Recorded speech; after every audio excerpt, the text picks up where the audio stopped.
People who are/have been homeless, what was the first night without a home like, and how did you adapt to your new situation? I was about 9 years old, and my mom said we were going on a camping trip. I didn't really suspect anything, as it was summertime and we went camping a lot when I was younger. Although I did wonder why we were packing so much stuff.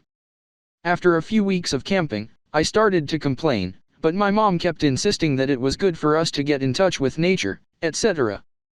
Then school started, and we were still camping. And we kept camping for another 6 months. When we finally got a house, my mom cried with joy. And we don't camp anymore. To me, that reads as your mother trying to protect you as best she could and keep things positive for you. Staying strong in the face of terrible circumstances. Good on her. In addition, a kid who goes to school and says, "I'm camping," is a little safer than, "I'm homeless." I was 13 when my parents kicked me out and told me they no longer wanted anything to do with me. I was terrified to visit a shelter because I'd known some foster kids and the whole system scared me, plus I wanted to continue going to the same school. And didn't want to lose my friends too. The scariest part at that age was really finding out what I was hoping to eat. There had been a dilapidated trailer just minutes down the road from my dad's place, so I stayed in that. I don't think it all really hit me until I had to choose one night between food and blankets because the temperature was expected to drop down to the mid-30s and I had only had one somewhat thin blanket at that point. The next day, I put on my best attire, which was nothing impressive, and asked for a job at Long John Silver's. I lied and told them I was 15 and I worked 5 days a week rushing over after school. I ate more unhealthy than I have since to save money for some form of shelter, which came in the form of a '91 Toyota Camry that I purchased out of the thrifty nickel for $300. I loved that clunker, plus heating myself was much easier. From there it was mostly uphill. Found an older lady willing to rent me her garage without any sort of credit check. Took a couch off the side of the road to sleep on. I even had internet in there where I mostly read scary stories all night. I wish video streaming services were really a thing back then, and I just kinda learned to roll with the punches. My childhood wasn't normal. It was downright terrifying a good chunk of the time, but it is what made me who I am today. I was homeless for a couple of months a year or two ago. I had a car and a low-paying job, so I lived in the woods in a tent for a bit. The first night was miserable. I ended up sleeping really uncomfortably in the passenger seat of my car, and it was a really cold night. After that I got a tent and slept on an old climbing pad I had.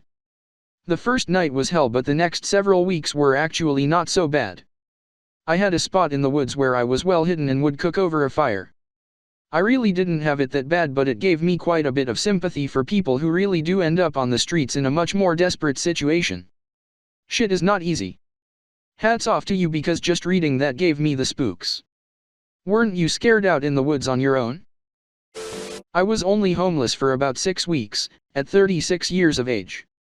After several years of depression and anxiety slowly eroding my resources, relationships, and general will to try anymore, I ended up having a final blowout with my GF, who reasonably couldn't handle me anymore. I started sleeping at work, which wasn't even a full-time job. The delicacy involved in not getting caught, and the freedom from the extremely unhealthy state my relationship had been in, kept my mind away from the absolute, abject terror that was hiding beneath the surface. The scary part of homelessness for me was the growing sense that if I fell any further I'd probably never get back up. It takes resources to be clean, fed and rested, and if you aren't those things it's very hard to get resources, let alone find the will to try. But that first night was all triage, all focused on being sure the second night wasn't going to be on the street. I pulled it off for 6 weeks, and that time, actually, saved my life. I was away from conflict, intimately connected to how dire my circumstances had become, forced into a very regular schedule. Routine is really good for me but nigh impossible in a depressive state, and, without bills, was able to save enough for damage deposit and rent. I still struggle with depression in a pretty serious way, but the animal terror of having nowhere and no one really seared itself into me. A better motivation would be the future I want than the future I fear, but as it stands I at least have a motivator strong enough to escape the incredible gravity of mental illness. I wanted to head towards it, I entirely get it. I thought I would just finally kill myself if just got the push. I've tried to die several times. It's the hardest thing. Finding out how much of an option it wasn't was and is a big part of my current motivation. I fear, actually have to endure the consequences of *king up again. For what it's worth, though recovery has been slow and I'm still years, I think, away from getting back to the good parts of the person I'd been, when I think about where I was in the months leading up to that, and look at where I am now, it's amazing how fast it can actually start to happen once you hit rock bottom. I'm still very emotionally fragile and struggle with feeling joy, but I can take care of myself again, and the desire to break it all and treat disaster as an inevitability has faded enormously. Accepting that my life had decidedly and irreversibly not gone the way I'd hoped or planned, and that I wasn't who I'd thought I'd be by now, and again, discovering death not to be an option after all was a gift. It's allowed me to feel almost born again, not in a religious sense, but in the sense of, okay, well, I didn't get my first choice, that's settled, what can I have?